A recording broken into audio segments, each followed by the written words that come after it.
Well, with me to talk about the latest announcements from Tesla is Dan Ives.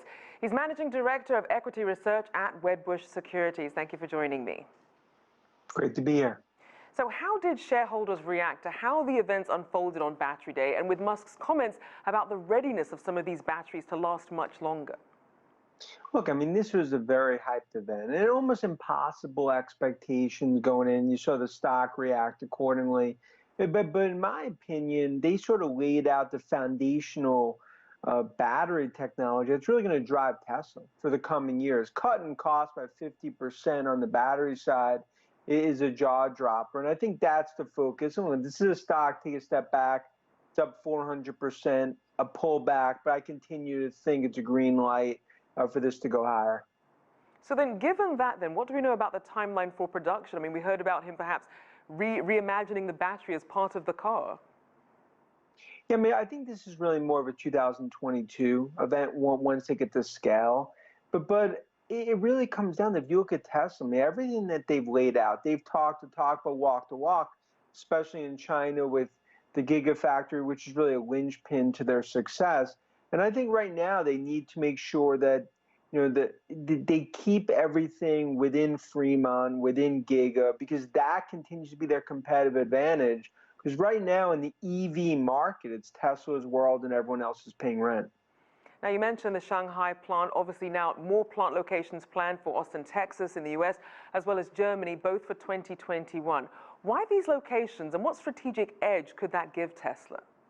Well, in China, that's the hearts and lungs of their success. I mean, that's going to be 150,000 vehicles first year out, and ultimately could be 1 million vehicles when you look out over the next 7, 8 years.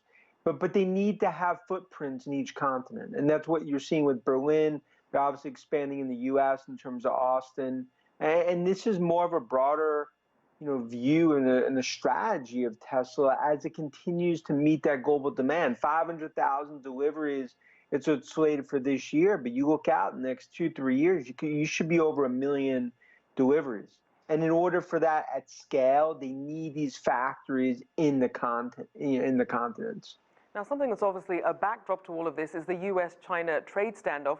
We saw that Tesla announced that it's suing the U.S. government and U.S. Trade Representative Robert Lighthizer over the Trump administration's tariffs on the parts that Tesla imports from China to manufacture its electric cars. What's at stake here, and how do you see this developing? Yeah, it's a shot across the bow. And I think Tesla's not been shy in terms of the tariff situation, in terms of how they're impacted, as well as many other companies. And I think a lot of companies that are in similar situations are watching what Musk and Tesla are doing with a close eye to sort of see the reaction and how this ultimately pans out. But if you look at a lot of these from a component perspective, I mean, it's just more costs that ultimately get passed on to the consumer. And I think that's really what Tesla's going after with this move. Now, obviously, on top of the trade war, we also have a pandemic going on. So where are traditional automakers and smaller companies in the EV and autonomous vehicle races in comparison to Tesla with everything that's going on?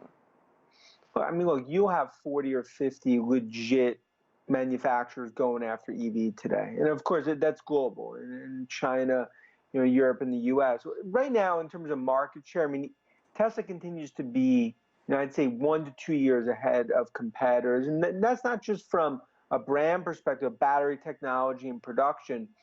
The reason Battery Day is so important, is that gap going to narrow? That's the big focus for investors going forward. But I think so far, even what you've seen this pandemic, it's been Teflon-like demand that Tesla's shown, which is a contrast to other automakers globally. And I think that's why the stock has reflected that optimism.